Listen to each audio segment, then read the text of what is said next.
Rockwool has got to go, hey, hey, ho, ho. Not bad. Rockwool has got to go, hey, hey, ho, ho. Rockwool has got to go, hey, hey, ho, ho. Rockwool has got to go, hey, hey, ho, ho. Rockwool has got to go, hey, hey, ho, ho. Rockwool has got to go, hey, hey, ho, ho. Rockwool has got to go, hey, hey, ho, ho. Rockwool has got to go, hey, hey, ho, ho. Rockwool has got to go, hey, hey, ho, ho. Rockwool has got to go, hey, hey, ho, ho. Rockwool has got to go, hey, hey, ho, ho.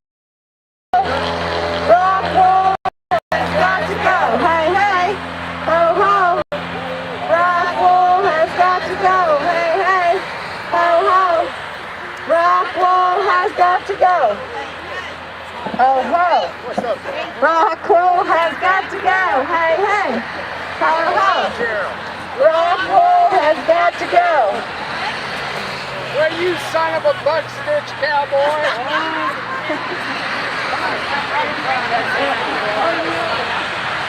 Thank you, Carol. Love you to death, brother.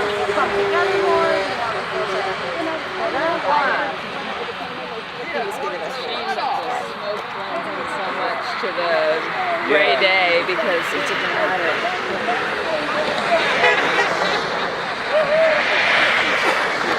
Cleared up. There was a lot of clouds that were ready to go. Yeah, we couldn't see that. Real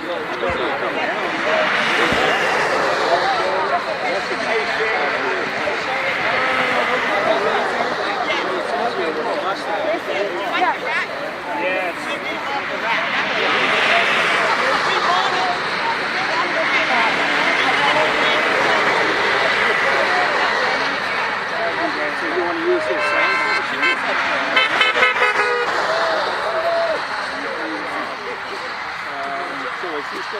Yeah, I might be able to get here, and then I can ask them to hold their signs up again, because it's a good lineup with. Yeah, that's it.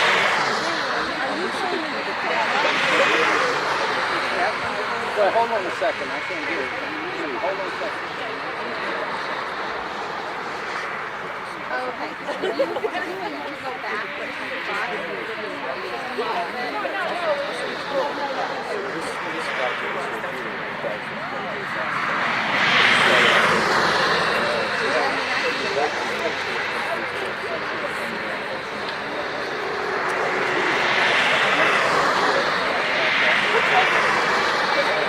I said it here.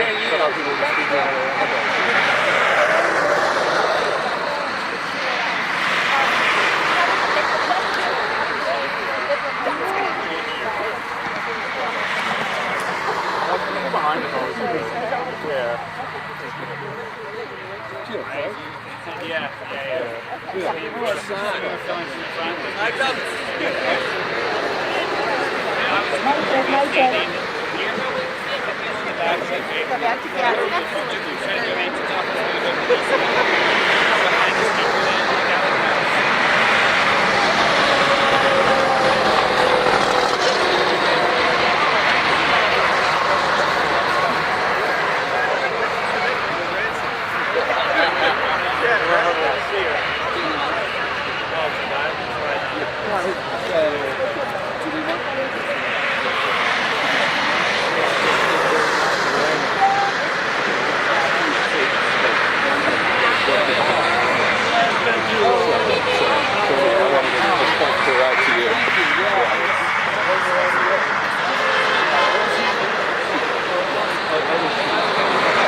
Clifton, you know if anyone has names in the back that's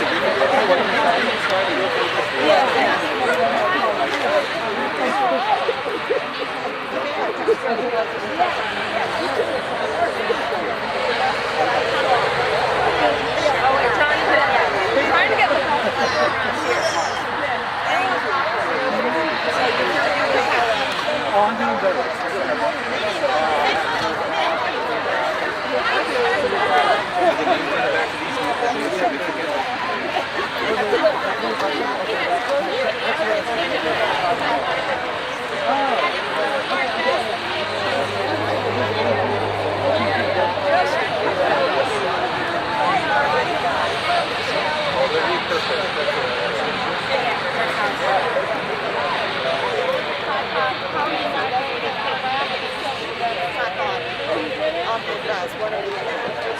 Yes, where were you sitting?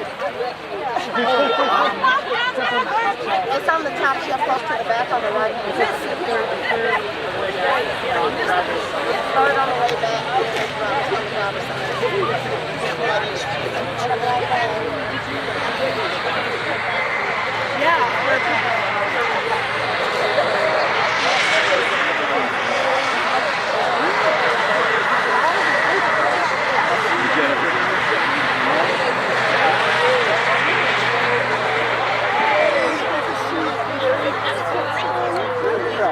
What category?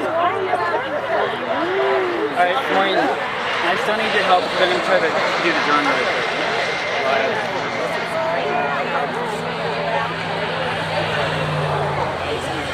You're going to go move down, it's going to that's the last.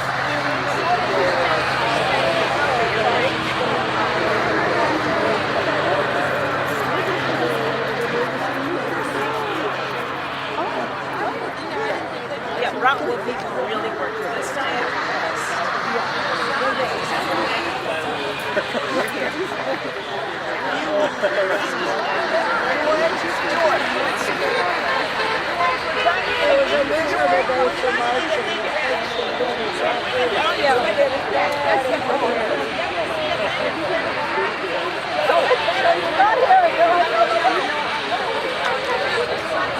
You trying to send me something?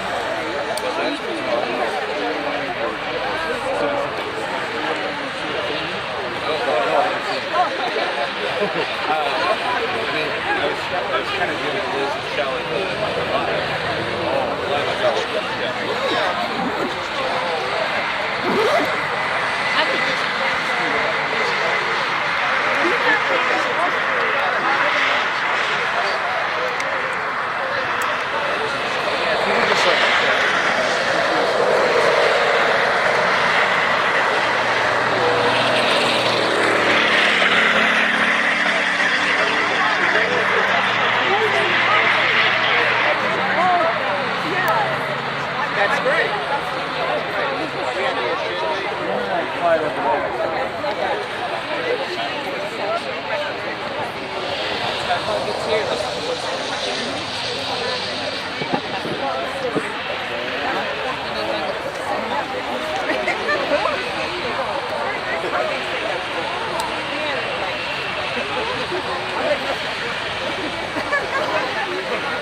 asked them to find some local leadership to talk to.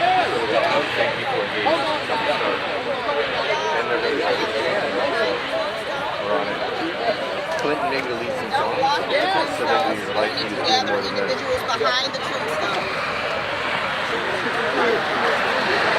Would you mind speaking to us on the live stream for a minute before we get started? Absolutely. Tell me your name again. Sure. My name is Ruth Hatcher, and I'm a local Ransom resident of over 40 years. And we've been coming to the bike path for, I guess, almost 3 years, protesting this nasty plant. And you were telling me about your sister, Yes. Mary Reed. Mary Reed is not doing well at the moment, and we have been,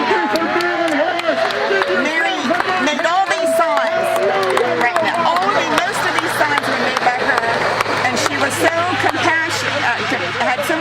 passion and what do you call Courage. that she wanted to protect our environment, especially those young children over here at North Jefferson Elementary School. And Which so is that just- drove her to come out every Friday. Whether it was rain, what snow, she would come out. And that elementary school is just a stone's throw that direction. Yes, sir. And the Rockwool plant is just right there. It is. It's despicable. And your sister was stricken with brain cancer. Yes. She has 4 brain tumors, and she was cut down quickly. So before that, at 75 years old, age did not deter her to help your community. Yeah. She went to Denmark to protest. She's been arrested 3 times. One at Manchin's office, one at the Danish embassy, and locally. So I think she's Hello. And she was in Denmark to protest Rockwool. Yes. Okay, Thank we're you. getting started. Thank you all so much for coming. It's so great to see you out here. Okay, we're going to have some people speak. And just have clergy to come up.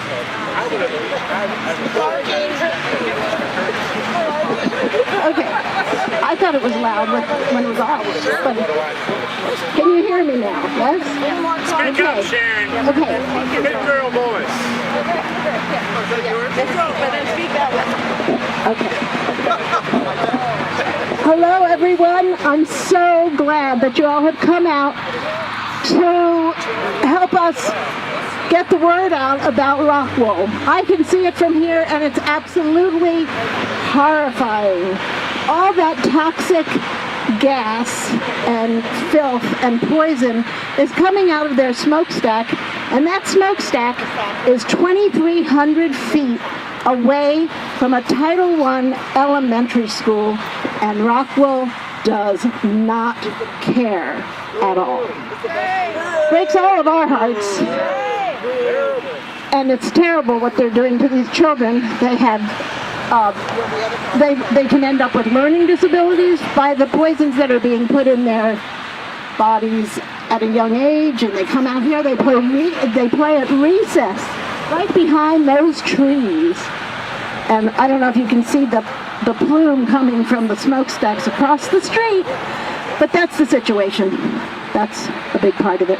I'll probably talk some more later. I'm wondering if some other people would like to come up and talk. Now, you know what's happening is more and more people are coming down the road, the bike path, and I will tell you about this bike path. This bike path here is lovely, and people use it and it's public, and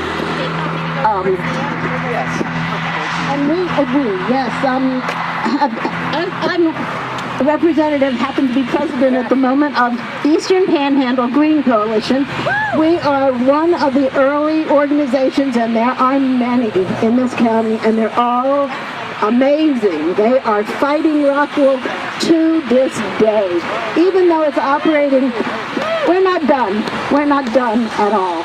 We're going to make it so that they realize finally that Jefferson County was a terrible place to think about locating.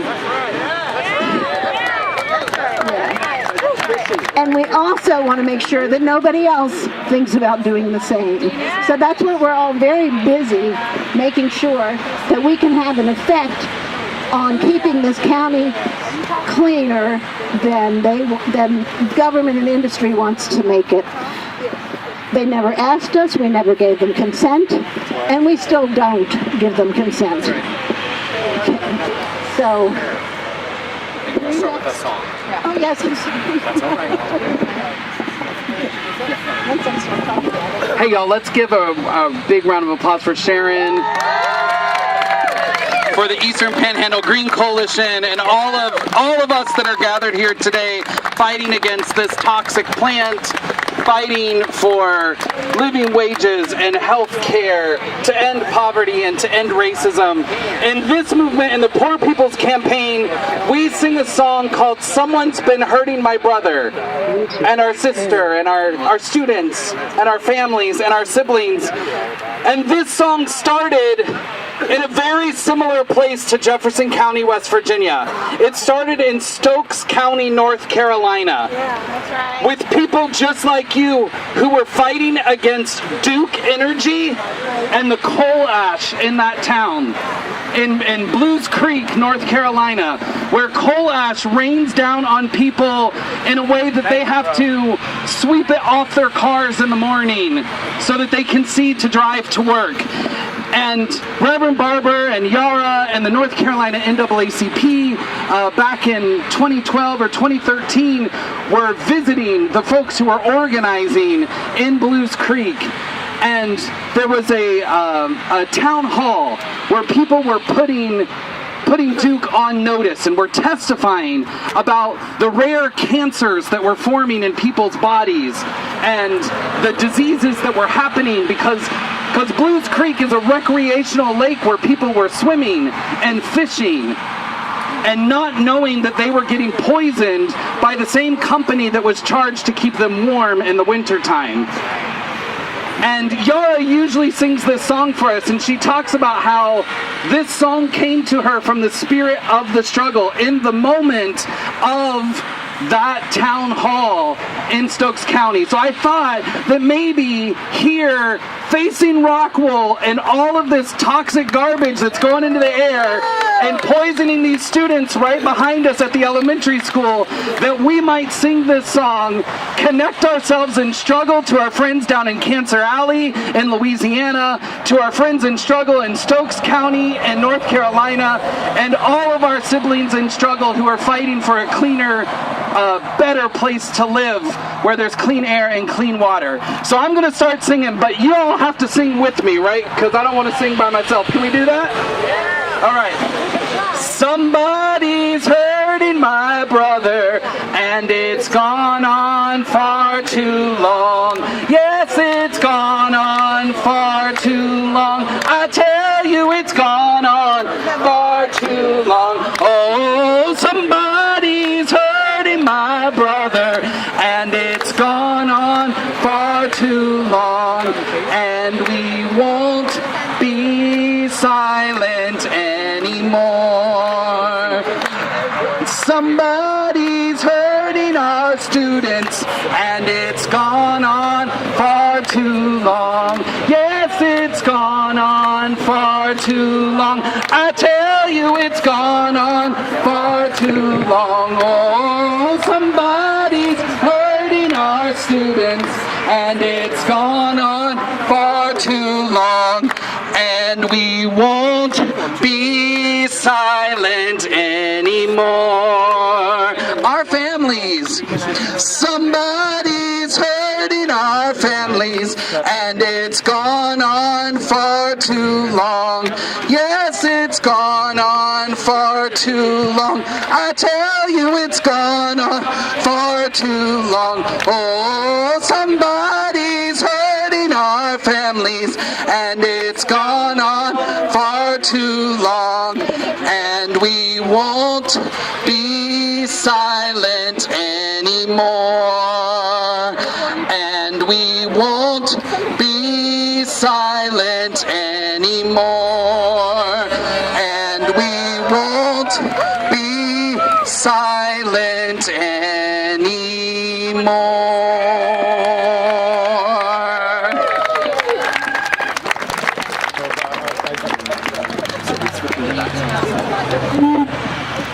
Okay, are we ready? Are we going to start with you, Frank? No. That's a... This one we should use? That one now, yeah. Okay.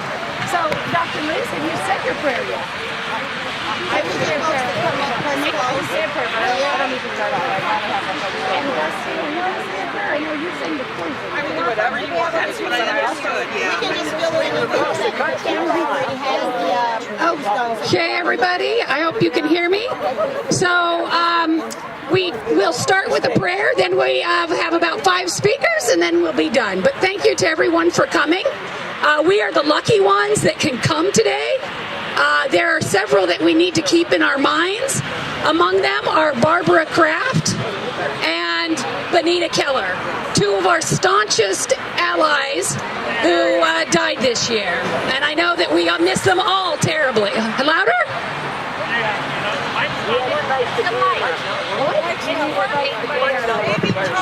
Face here?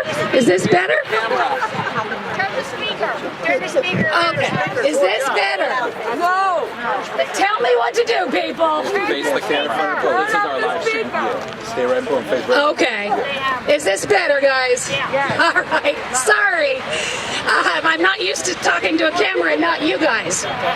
So we want to remember Every Sunday. We want to remember Barbara and Benita, as well as the many people who have moved out of the area because of the toxic Rockwool factory.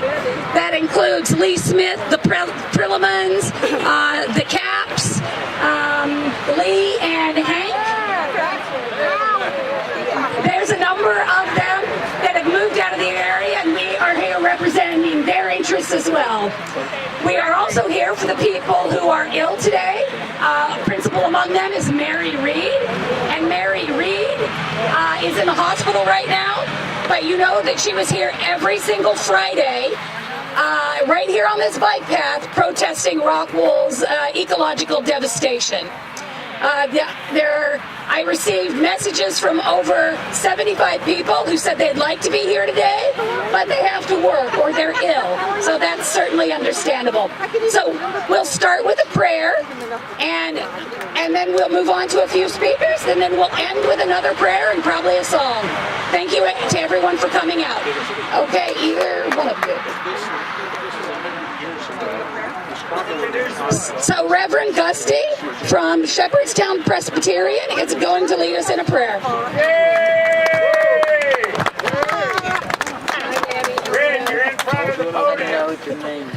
This is an open-eyed prayer, and it's a channeling of one of my favorite theologians, the Reverend, oh my goodness, Ada Maria Isasi Diaz. Does anybody know her? She would say, "I pray best with a picket sign in my hand." So for all the picket sign prayers among us, we give you thanks, Holy One, Creator of all that is good. Then there are those who would say, "I advocate best on my knees in prayer." And for those who are doing that right now, who are not able to be with us physically, we know that you are, metaphorically at least, on your knees in prayer with those who have been marching for days now. And then we also say that our job is to pray without ceasing.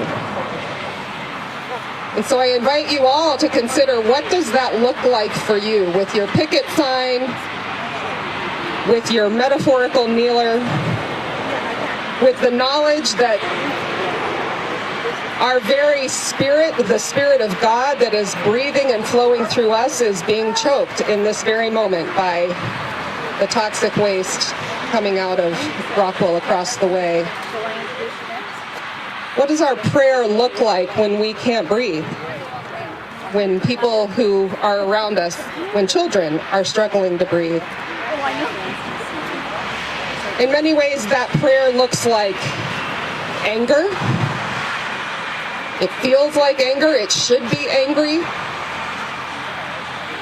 But the anger is not directed toward the Holy One. The anger is directed toward the human condition. And so we who are human can say, we can be different. And so I invite us to pray not really for any kind of miracle from the Holy One, but to pray for a miracle from ourselves, from those who walk this earth in human form and make decisions that are so contrary to the will of God. I also have things I would like to say about my own journey with Rockwool, if I may do that at this time. That wasn't a very I don't know a very spiritual prayer, but that was my prayer. So amen. But I also like to speak about Rockwool from a personal perspective. I did not expect when I moved to West Virginia 2.5 years ago to have a personal experience with Rockwool. It is, as you might say, not in my backyard. I live down the road a ways. Lo and behold, about a year ago, I get a knock on my door from Mountaineer Gas Company, lying to my face that they're putting in a pipeline for some other reason other than Rockwool. But fortunately, because of you all, my husband and I knew actually it was to support Rockwool. And many of you know the story that there were 4 of us in my neighborhood who held out, and then there were 3, and then there were 2. And at the end of the day, it was only my husband and I who held out. And the scare tactics and the outright trespassing on our property that the gas company was engaging in is not something I personally have ever had to deal with before, right? I'm out here usually marching for other people dealing with those things, but this time it was right in my front yard, actually. They wanted to dig up my husband's garden and fill it with fossil fuels in order to support this plant here. It is exhausting, and we only fought that battle for a couple of months, and we lost. And now, everything that we say happens when you put in a pipeline happened to us. The water in our backyard, the stream that runs through our backyard, that flows into the Opequon, that flows into the Potomac, that flows into the Chesapeake, is now dead. That's right. And it is inhabitable. I can't touch it, or I would get sick. And it's just right in, it's literally my backyard. So I say this for anybody who thinks that this doesn't affect you. Who thinks, oh, I'll be a good person and go march with the Poor People's Campaign for those other people. No, this is for all of us. Injustice anywhere is a threat to justice anywhere. So in closing is, I had the great fortune on Sunday to quote the Reverend Dr. Liz Theo Harris in her amazing book, Always With You, What Jesus Really Says About the Poor. Because it just so happened that last Sunday's lectionary text was about Mary anointing Jesus and the disciples saying, "What are you doing?" Or actually Judas in this lesson. And here's the thing about what Mary is doing in that story is she is so filled with gratitude for this movement Jesus has begun. And for the fact that he is taking a turn toward the heart of the powers that be, and he's calling them out for how they are perpetuating poverty and how they are perpetuating injustice. And Mary is so filled with gratitude for this movement that she anoints him with oil. And I have to say that after those months of pushing and pushing and pushing and failing, I come here a little bit jaded, a little bit cynical, and I see all of you, and I see how you are marching to the heart of decision-making power, which just so happens to be at this point in human history in Martinsburg, West Virginia. And I am filled with gratitude for myself, as well as for all the others who are not able to be here. And I'm channeling my Benita Keller with my pink scarf today.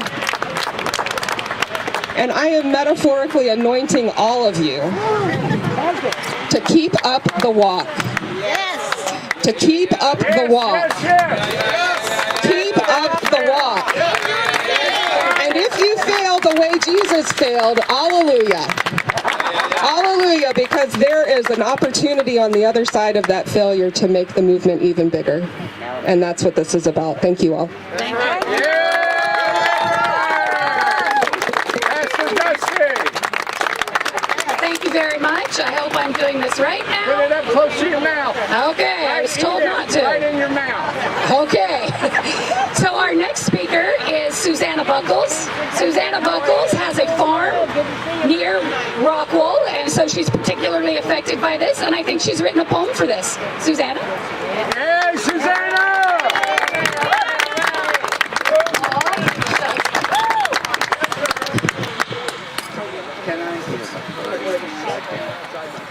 Hello. Thank you. Thank you for letting me speak. Can you hear me all right? Yeah, we hear you. Okay. No, say what? Louder? Louder? How's that? That's good. All right. So, I'm going to start by saying I'm Susannah Buckles, and I have a place down the road, not too far away from here. It's a 330-acre cattle farm that's been in existence for over 200 years. And it is under the Farmland Protection Program. It is about a mile from here. It is also contains the headwaters of the Elks Run watershed. So I want to start by saying, and I have to read this and you'll understand why. A beloved friend gave me a gift, a small plaque with a quote from Eleanor Roosevelt. It says, "Do one thing every day that scares you." And this scares me. I mean, just getting up and talking to you all. I've been around for a while, but I had to disappear for a while. But in any case, I wanted to say something, but I was afraid. I was afraid to get too emotional and not be able to express myself clearly. So I wrote a poem about how I feel. And as I'm learning recently, disclaimer, my opinion only.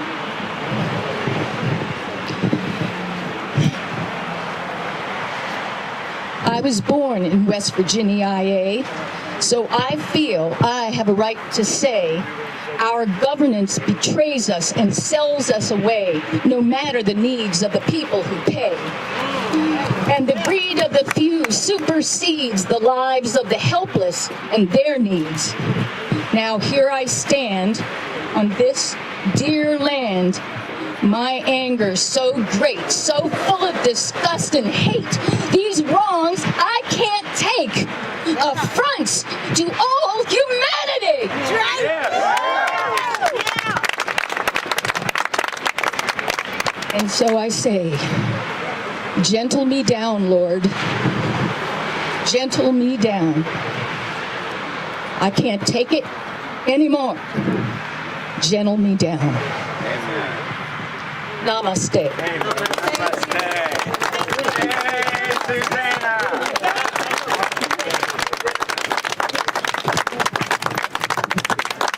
Wow, that was heartfelt for sure. And now I'll introduce Dr. Liz Thea Harris, who is a co-chair with the Poor People's Campaign with Bishop Barber. Yeah! And she's leading the march. No, I'm marching alongside some amazing folks from West Virginia. Good evening, West Virginia! Let's make some noise so Rockwool can continue to hear us! I know our mics aren't as strong as they could be, but I know our spirits are, and our voices will be heard. My name is Reverend Dr. Liz Thea Harris, and I am so proud and honored to be here with everybody this evening. Thank you for building this struggle. Thank you for keeping on. We know that when we fight, we can win. We can win these fights. It's because people make a decision that this isn't how it has to be. We don't just have to get used to injustice. We don't just have to get used to poisoned air and poisoned water and the pushing of our kids out of the way. This is not just and right, and it is an honor to be with the real folks, bringing about a more revolution, a more revival here and across this state, across this land. It is powerful. We started out at Harper's Ferry. I can feel the spirit of West Virginia, in my legs, in this ground, in the sacred ground that those folk are poisoning, but they will not have the last word. We are in the season of Lent, and in my Christian tradition, death does not have the last word. That's right. Out of struggle, out of persistence, out of people waking up every day and keeping the fight going, there is resurrection. Yes. And my favorite Bible story is about a woman. And there have been some powerful women in this struggle. Right. And this woman needs justice for herself and for her kids, for the generations to come. And she goes to an unjust leader who says, I don't give a damn. I don't give a damn about other human beings, and who admits that they don't even fear God. But that does not stop her. That does not have the last word. Go ahead. That persistent mom, that persistent leader keeps on coming back. She keeps on coming back. She brings her signs. She brings her community. And guess what? That unjust leader still doesn't give a damn, but gets worried that she's going to give him a black eye. That's right. He doesn't have a revelation and say, oh, I'm going to repent and change my ways. But the power and the persistence of that woman, of that community, is what matters and is what wins the day. There are communities all over the state, all over this country, that can be inspired by the struggle you all are waging here. And that's why it was so important that when we heard that people in West Virginia were fighting, making the connection between environmental, ecological devastation and racism and poverty and the pushing down of people, trying to get rid of us, we said, well, we are ready to march. We are ready to make our voices heard. And we're going to let Senator Manchin and all of the leaders here in West Virginia who are making life worse for people in West Virginia and across that country know that when the people get together, that then there is no stopping us. This march that we're on, past this unjust plant, but with this very just struggle, we are on the road to join us in Washington, D.C., where we this June are holding a poor people, a low-wage workers' assembly, and a moral march on Washington and to the polls. We know when we look back at history and when we look at the conditions today, any nation that allows almost half its people to live in poverty despite being the richest country in human history, any nation that allows its democracy to be demolished and our voting rights to be taken away, any nation that allows us to pollute God's great earth and make our children suffer, That's right. it's in need of a moral revival. A moral revival. And those revivals always start in a place like Jefferson County, where leaders are standing up and making a fight and saying, it does not have to be this way. We are going to continue this struggle. We're going to show it to the world, and we're going to keep on marching on. When Pastor Gussie was talking, I was hearing the words of the Beatitudes. in Matthew where it speaks about God's reign, God's justice. It says, "Blessed are those who are poor in breath, who cry out, 'I can't breathe,' because Rockwool is polluting the air. Blessed are those who thirst and hunger for justice, because they will find justice. Blessed are those who mourn." And mourning matters. We must mourn for these leaders who have come before. We must mourn and wail, and then keep organizing and organizing and organizing. And what we learn from our sacred traditions and even from the moral values of our movement is that when we come together and we keep on fighting, we can bring about change. So West Virginia, yes. Jefferson County, yes. Are you ready for some change? Are you ready for some change? Are you ready for justice? Are you ready for clean water? Are you ready for health care? Are you ready for living wages? And are you ready to be in the numbers as we build the biggest and most powerful movement this nation, this world has ever seen? Because I can feel it here in Jefferson County. I can see that we are going to bring about change. Yes. And it's thanks to the leaders here who are leading, as Dr. Barber says, the rejected are leading this revival. That's right. And thank you for that. Thank you very much.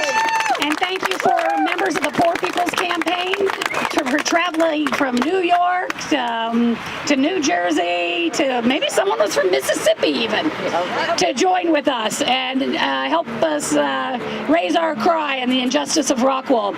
As Bishop Barber likes to remind us, power does not concede without a demand, as Frederick Douglass said. And this next speaker has been persistent in her demands of Senator Manchin and his unjust treatment of us in West Virginia and Jefferson County. So I'd like to introduce Dana Phillips, who is one of the founders of the West Virginia Mama Bears group. Dana? She's coming.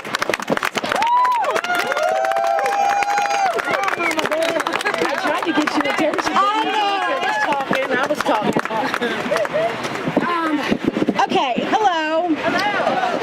I read something today that really stayed with me for the whole day, and I want to read it to you guys because I think this is where we all are in this process.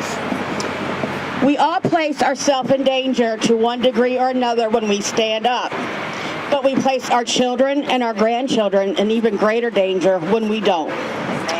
And that has been with me all day long. I love it. But I want to talk about Senator Joe Manchin and morals. Does he have? Yeah.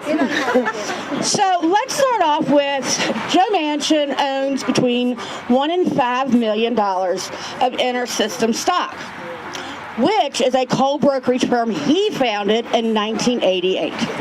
Okay. No, he does not have anything to do with it, but he is still pulling in money from it. Okay, so, I'm sorry, I get mad. Okay, so he is a coal lobbyist in West Virginia, but he's also one of our biggest threats to climate legislation.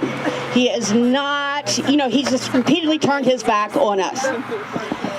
Did anybody hear about the solar panel farm that's going up in southern West Virginia? Yeah. Yes. Did you hear from Manchin? Did anybody? He has not said a word. He has been quiet about that. He probably owns some of it. Well, or he just does not want to acknowledge this is where we need to go. He was quiet about Rockwool also. Yeah. Except when he couldn't shovel it in there. So now, Manchin has received the largest donations across multiple energy sectors in this current election cycle. Let me break this down. He has received $179,000 from the oil and gas sector. He has received $60,000 from the natural gas sector. He is also the top beneficiary from the coal mining sector with $16,000 in donations, just this cycle, this current election cycle. So that's what, that just tells you where he is. He has refused bills. He does not support the bill to lower emissions. He's actually hindering any kind of process for climate legislation in the Senate. He will. His effects are not just damaging Washington or his state. This is a global effect that he is having. However, Joe Manchin has recently told climate activists and clean energy executives that he is ready to resume negotiation for a slimmed down Build Back Better bill. Okay. He wants it to focus on climate change, prescription drug prices, and deficit reduction.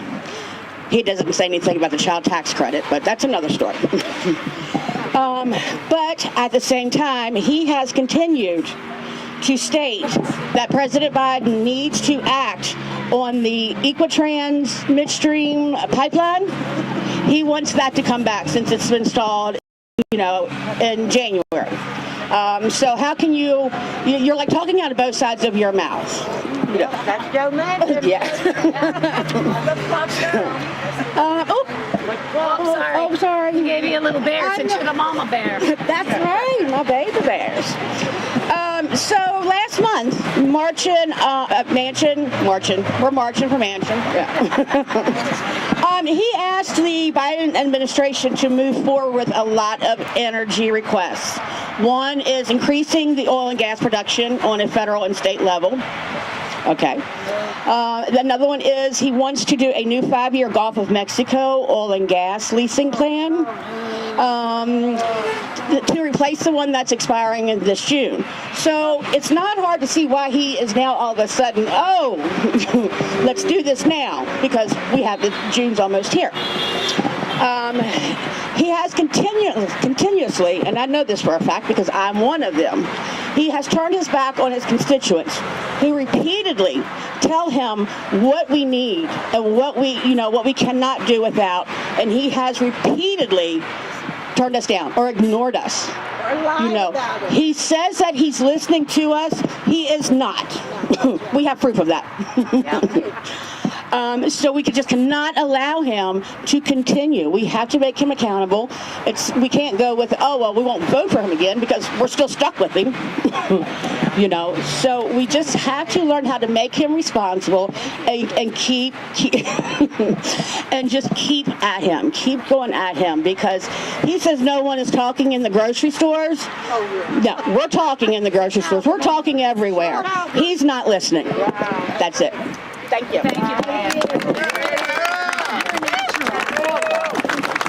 Dana's a natural, isn't she? All right, so we've been talking a lot about the effect of Rockwool and climate change denial policies on people. But here in West Virginia and Jefferson County, we know that it also affects other creatures, whether it be the horses or the plants or even the tiniest of creatures, the bees.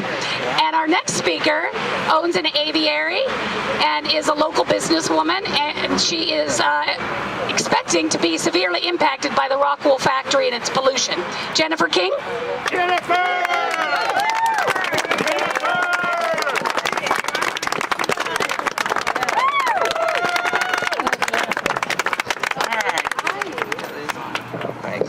Testing. Can everybody hear me? All right. Thank you, Catherine, for the introduction.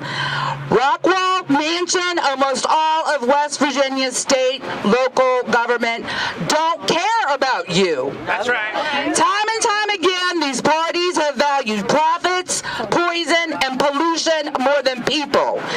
They have made our environment and its people vessels for their pollution. West Virginia government has been pain and pollution pushers. They haven't cared about the living, so why should they care about the dead? 2 Title VI civil rights complaints have been filed against several West Virginia and local state agencies on behalf of the African American slave burial grounds of Boyd Carter, Carneysville Methodist Cemeteries, right over there. That's right. That's right. Which reside next to Rockwool and on Rockwool's property. They were there first. Its borders and graves remain undelineated to this day, and they are in dire need of historic protection and professional archaeological research. Close to 200 souls are buried there, probably more, since it's a slave burial ground. The civil rights complaint details discriminatory treatment by state and local agencies towards the cemeteries, and the red carpet treatment these West Virginia agencies gave to Rockwool, just gave it, at the expense and detriment to the cemeteries and their descendant communities. In 2019, a major discovery came from one of the Title VI complaints that West Virginia Department of Environmental Protection did not have non-discrimination policies. This is a bare minimum from the federal government here. For decades, the DEP had been in violation of the 1964 Civil Rights Act. The EPA forced the DEP into an informal resolution agreement and made the DEP institute these policies. We were shocked and appalled, and still are, that it was 2019 and major state agency who has accepted millions of dollars from the federal government didn't have the bare minimum in place to protect the basic civil rights of West Virginia citizens. But then we looked around the state and discovered many state and local agencies don't have these policies. They just don't have them.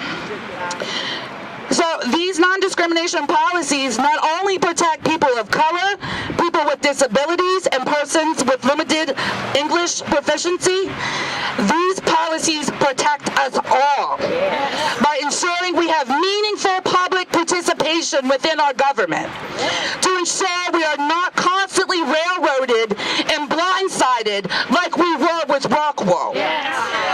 The lack of these policies in West Virginia is a clear case of systemic racism.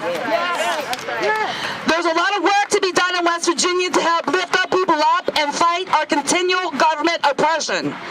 There is so much work it was hard to pick one topic to speak about. Should I mention the millions of dollars of taxpayer money West Virginia government gives to corporations like Rockwool under the guise of economic development and jobs without citizen knowledge, participation, or say-so? That they know what's best for West Virginia, but really only care about what's good for their corporation cronies and their pockets? Why has West Virginia government given more than $20 million to Rockwool for the water and sewer line, while southern West Virginia doesn't have clean water to drink? West Virginia is a third world state with an oligarch kleptocratic rule. West Virginia deserves and demands environmental, racial, social, and economic justice, where we are not forced to choose between jobs that will destroy our environment and poison our people, or forced into low-earning jobs. This is environmental slavery. No longer will it be deemed as people with weak minds but strong backs. I wasn't going to speak today because speaking isn't always my thing, shocker. But I thought about Mary and Benita and their commitment to this movement. And I know they would be here today if they could. And I felt compelled to do this. If we are mentally and physically able, we have a moral duty and responsibility to stand up to West Virginia tyranny and tyranny everywhere. No one can do everything, but everyone can do something.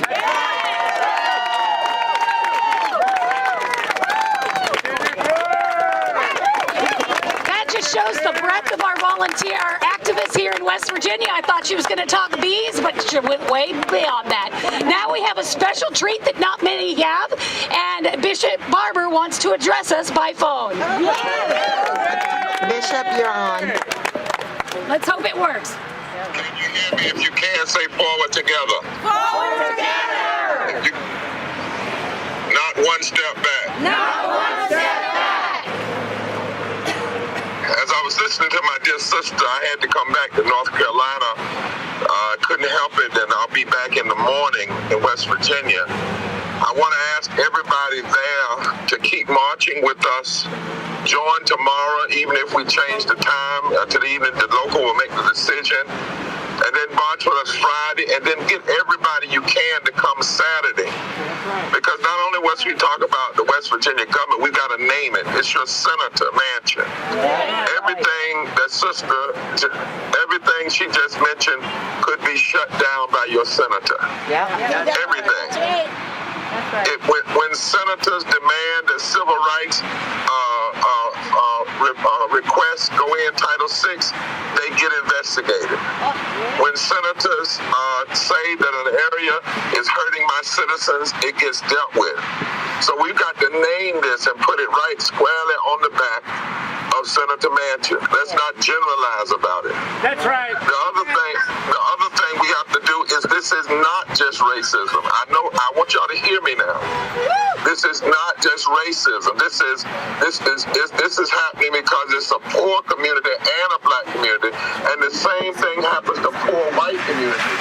And we got to get poor white folk and poor black folk and poor Latino folk to all stand together and fight against these systems that are hurting us all. You see what they want? They want us to separate issues. What's going on there, if the same people that suppress the vote against black people also suppress the vote in Latino communities and in mountain communities, the same people that push corporation pollution are the same people that cut public education money. The same people that cut public education money are the same forces like Manchin that vote against health care. We got to understand and make the connections. Senator Manchin, who is led by the U.S. Chamber of Commerce, he is for the dirty coal. He will support a plant like Rockwool, and I understand that Rockwool has some Russian connections as well. He also stands against voting rights. He also stands against living wages. And so one of the things we have to say, if they are mean enough to stand together, damn it, we better come together and stand each other and hold each other up. We can no longer allow them to separate us based on race, based on color. We have to all be crying out. That's why I'm glad my dear sister, as a white woman, would cry out against racism. And we need black folk that will cry out against the denial of living wages. The Fusion Coalition, all of us coming together is the key. And so this march is drawing people in all over the country. Thousands and thousands of people are online. I want to say to you that to join us tomorrow, join us Friday, and make it big on Saturday. And I want to make a commitment here. I know Reverend Liz is there. I want to make a commitment that if they would not hear the Title VI complaints, and we can find a group of lawyers that will just file regular lawsuits, the Poor People's Campaign, Repairs the Breach in Kairos, we will join join the suit. We'll join the suit. There are a lot of ways you can do that. You can join as an amicus. You can join as a plaintiff. We've got poor people there are part of the Poor People's Campaign. But not only must we join the suit, we want some folk from that community that are affected by Rockwool and Manchin to be on the stage in Washington, D.C. June 18th and tell the whole world what's going on down there. It's time to fight with love and truth and justice. As I said, I do not hate Senator Manchin, but I despise his policies. I I believe we should stand and hope he changes, but if he doesn't change, we got to build a movement to send him home so he can think about what he's doing and stop hurting us. Send his ass home. And stop hurting us.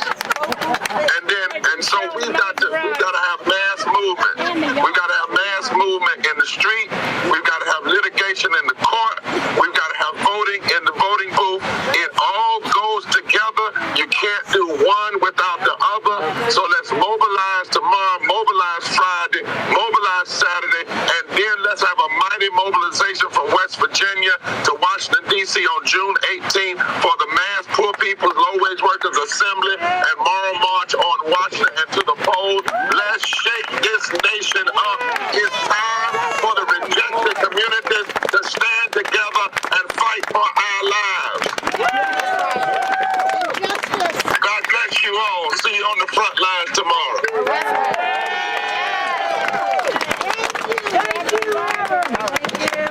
Well, that is a treat. He's always inspiring to listen to. Eat that mic. Eat that mic. Okay, I'm going to eat that mic. I'd like to just say a word before introducing the next speaker. A speaker was supposed to be here, Katrina, with her 8 children. She is a mom whose one of them goes to North Jefferson Elementary School, which is less than half a mile from that polluting factory. Well, she's not here today because her son had to go to the ER with an asthma attack. Just the exact sort of things we worried about when they proposed building this factory. So, let's all send good thoughts to Katrina and her son. Our next speaker is Eileen Kerfman from the Sierra Club, the Eastern Panhandle Chapter.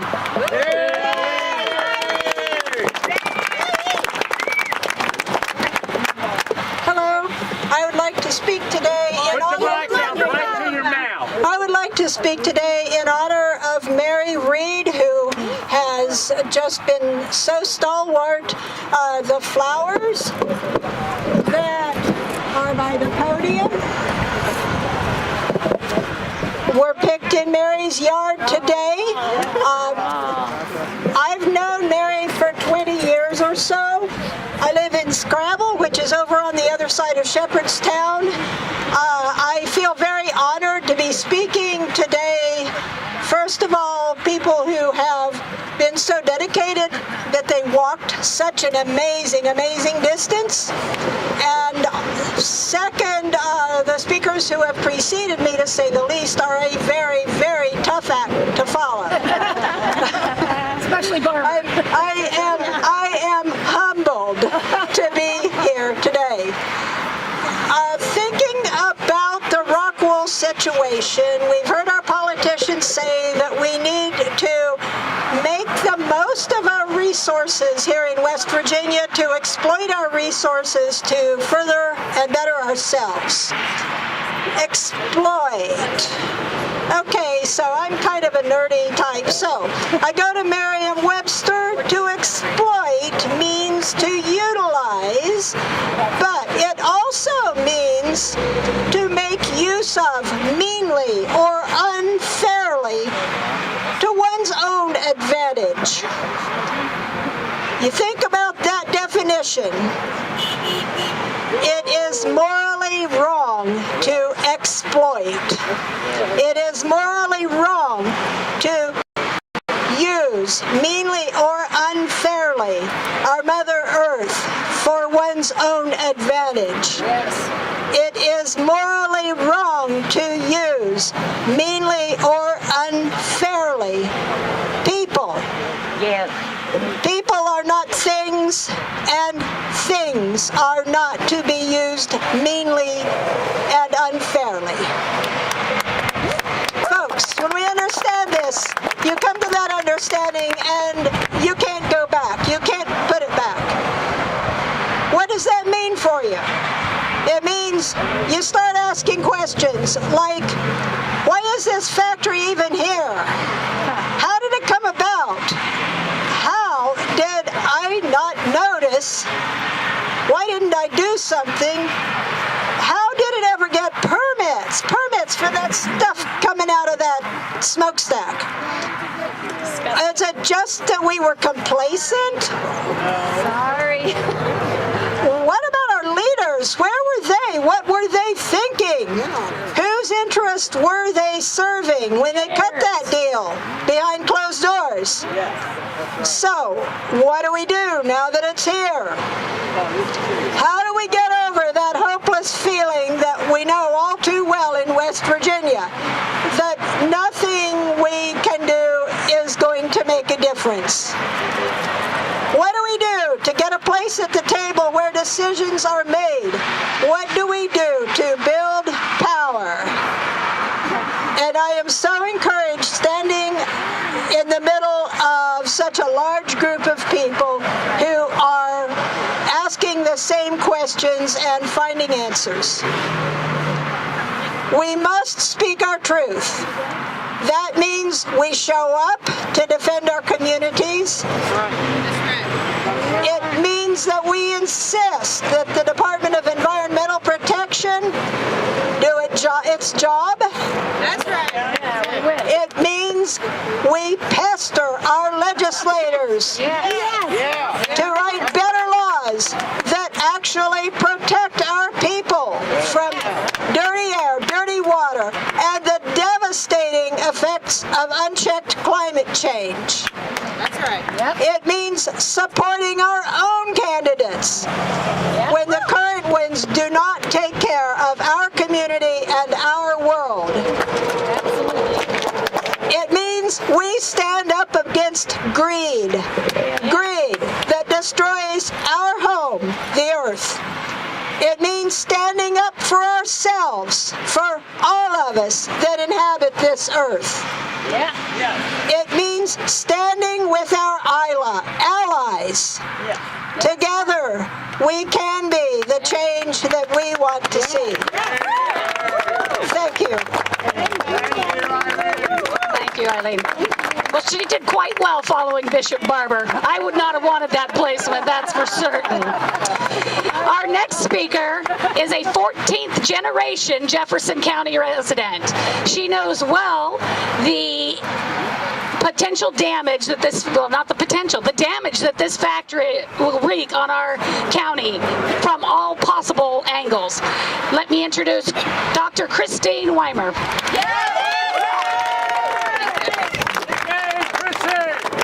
Thank you. We'd like to thank the Poor People's Campaign for all of the work that they're doing in West Virginia and our community. Recently, the Lancet Commission on Pollution and Health, citing the United Nations Universal Declaration on Human Rights from 1948, found that, quote, pollution threatens fundamental rights of humans. The right to life, the right to health, the right to well-being, and the rights of a child. These rights are so obvious. They are self-evident.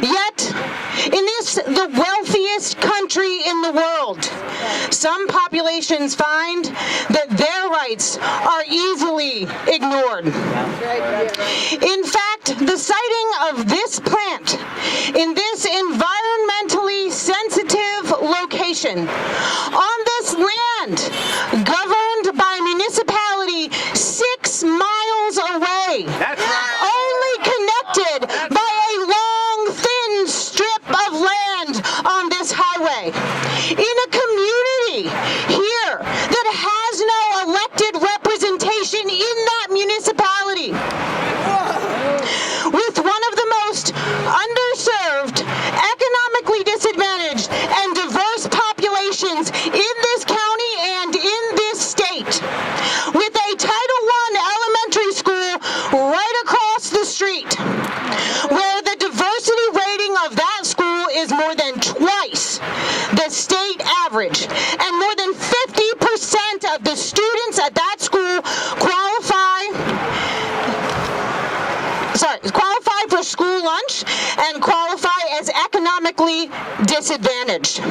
This is an egregious example of environmental injustice and a human rights violation. Ineffective permits and ineffective this worse.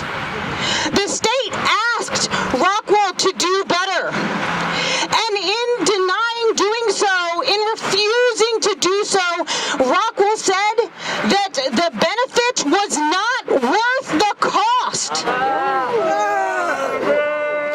Rockwell has failed to comply, even with these lax permits. In fact, since it started operation, every quarter, the stormwater discharge has had pollution well above the benchmark levels, sometimes 4 and 5 times above those benchmark levels, to the point it's so polluted to the point where they have had to close both stormwater outlets because they can't keep the stormwater from getting polluted.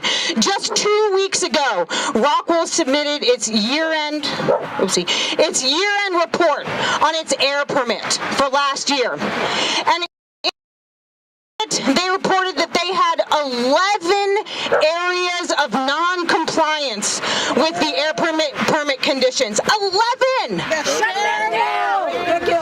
Shut them down. Shut them down! Instead of admitting, that's right, they should shut down. Instead of admitting that they have these egregious issues at their plant, what do? They chose to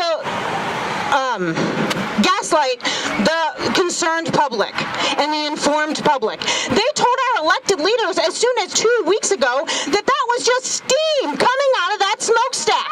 And that they were, of course, following all applicable state and federal regulations. They lie! They said, look away!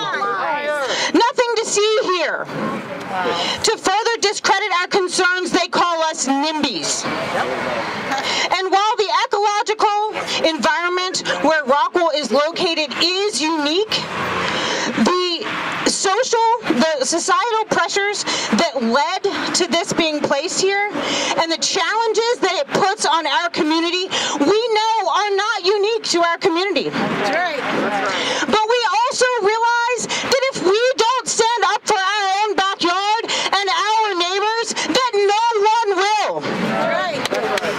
We reject this NIMBY name calling for what it is, just an attempt to portray us as bias and to distract from the true injustice and discrimination that led to the inappropriate location of this development in this place.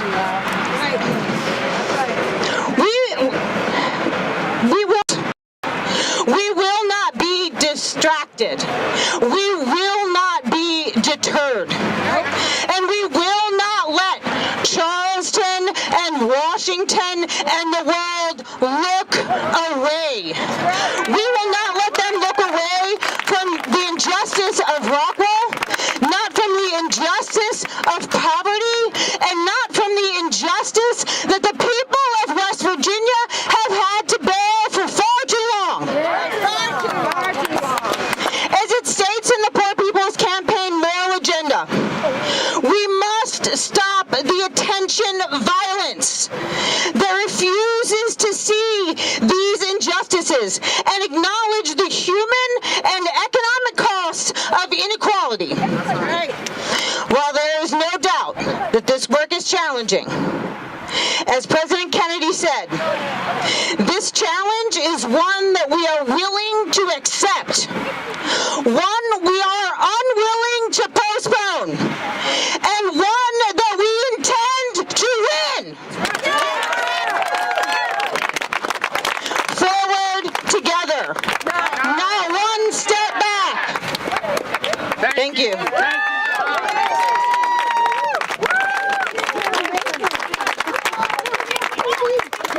Very inspiring speech. I'd like to say that we are not NIMBYs. We are actually nowhere on earth does a factory like this belong. Not in our backyard, nowhere on earth. That's right. Our next speaker is a resident of Jefferson County who moved here for the quality of life and has a very productive farmette, and now it's threatened by Rockwool. Next speaker is Diane Bluest. Yeah, Diane! Hi everyone, I'm not much of a barn burner of a speaker. I'm here with my dad. He's a World War II vet. big thank you to give to Daddy. I love you. Rockwool came to this valley in 2017 after secretive meetings with power brokers in West Virginia, the same folks who keep the extractive industries running throughout the state. Those industries take profits out of the state and leave environmental ruin and degradation on our mountaintops, in the valleys, and in the hollers. Rockwool executives didn't meet with the residents of Fox Glen right over there. They're polluting. That's the view that the residents of Fox Glen see at night. They used to see apple orchards, but now they see smoke. They didn't meet with the parents of the young children at North Jefferson Elementary School. They didn't tell folks about the pollution that would come out of their smokestacks. It's not steam. And the runoff from the factory grounds that would threaten our waters. Rockwool followed decades of economic development practices throughout the state and country. Deals made under the cover of corporate secrecy impacting poor and disadvantaged communities all over the country. This time it's our community, it's our neighbors, and it's our kids, and it hurts. And Joe Manchin had his own private shovel at the Rockwool groundbreaking. Sure did. That's right. But folks, sadly, it's not just our community or our children today. In recent weeks, we learned that Rockwool took the decision to keep its 4 Russian factories open and running, despite pleas from President Zelensky for Western companies to withdraw from Russia. And Zelensky wants people to get out of Russia because they are funding the Russian war machine. That's right. A war machine that is killing innocent women, children, and babies, and causing a huge refugee crisis both in Ukraine and across Europe. Any company that's there is helping Russia kill people, and it's horrifying. They're helping life and business go on as usual in Russia when all these innocent people are being killed. Life is not going on as usual in Ukraine, and it shouldn't be going on as usual in Russia. So when you look at the smoke polluting our valley, think of our children, but think of the children of Ukraine. That's right. As we leave today, one, I hope somebody will help me push Daddy up the hill, but I hope you'll join me in driving up Northport Avenue. That's a public road. It's our road. We paid for it. That's right. Don't do anything illegal. Don't block any trucks. Don't do anything. Just drive up. There's a nice little circle at the end, and drive back past Rockwool and let them know we're here. Let them know we are disgusted with what they're doing to us and their lack of attention to human rights in the world. Thank you.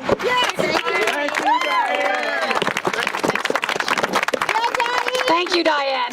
So those of you who parked over here on the gravel road, just go down Charlestown Road, turn on Northport, and you can make the big circle past Rockwool.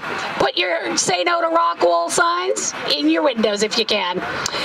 All right, we have one more speaker, and then we'll close with a prayer. Stuart Acuff. Thank you, Catherine. Thank you, everybody. Thanks for being here. Give yourselves a hand. Give yourselves a hand. What a great crowd on a rainy day. Tomorrow morning at 10 o'clock, please meet with us back here so that we can walk down this dirt road right here and see North Jefferson Elementary School. We'll stop and say a prayer. We'll come back to the bike path and we'll walk on to Martinsburg.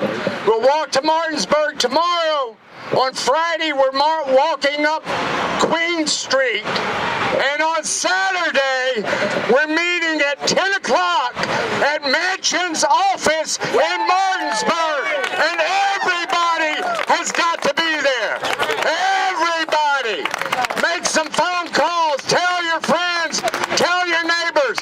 This is what's wrong with America and the world. Too many greedy corporations, greedy unto death, stealing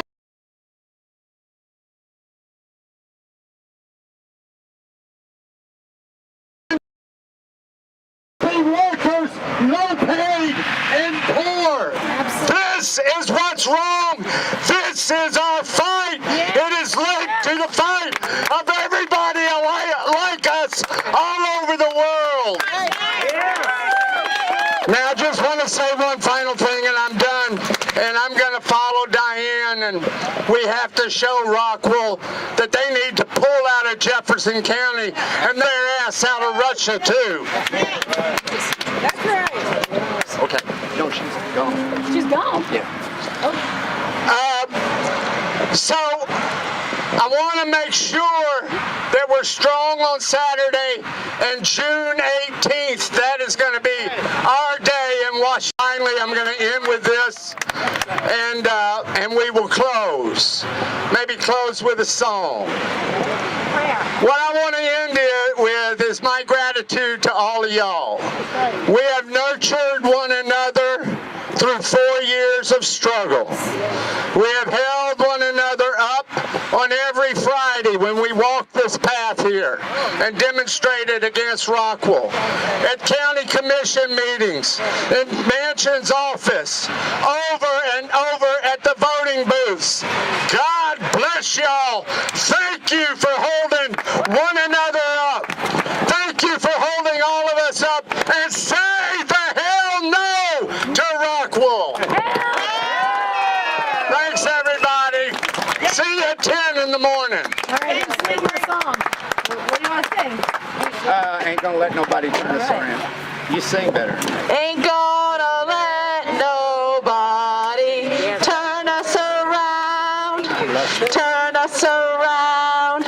Turn us around. Ain't gonna let nobody turn us around. We're gonna keep on walking, keep on talking, marching unto freedom land. Joe Manchin ain't gonna let Joe Manchin turn us around, turn us around, turn us around. Ain't gonna let Joe Manchin turn us around. We're gonna keep on walking, keep on talking, marching up to freedom land. The Rockwool ain't gonna let no Rockwool turn us around, turn us around, turn at no Rockwool, turn us around, 'cause we're gonna keep on walking, keep on talking, marching up to freedom land. Nobody ain't gonna let nobody turn us around, turn us around, turn us around. Ain't gonna let nobody turn us around. We're gonna keep on walking, keep on talking, marching up to freedom land. We're gonna keep on walking, keep on talking, marching up to freedom land. One more time. We're gonna keep on walking, keep on talking, marching up to freedom land. All right, join the procession before Rockwool. And we'll see everyone tomorrow, and if not, Saturday at 10 a.m. outside of Manchin's Martinsburg office, 261 Aiken Center. See you there. Thanks, everyone, for showing up today. Thank you, Catherine.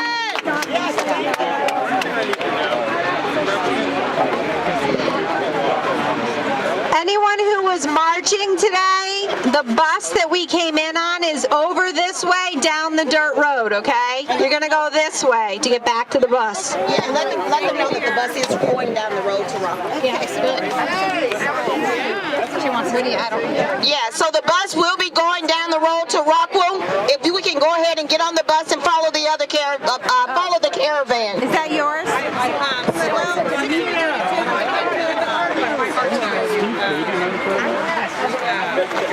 And then we came down to drink that one. That's fine. That's what we did originally. What y'all had been doing, I guess. So I think it was just. So I think it was just like yesterday. Right there. Maybe it's my southern dialect. You gotta be tired, man, after all this.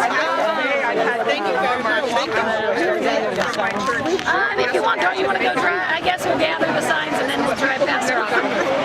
This is my son. This is Dr. Liz Ayers. This is my wife's friend. I'm Doug. You work with Reverend Barber? That's right. The two of us are the Bishop Barber. I know you're doctors here too. Yeah, the two of us are the co-chairs. So she runs one organ.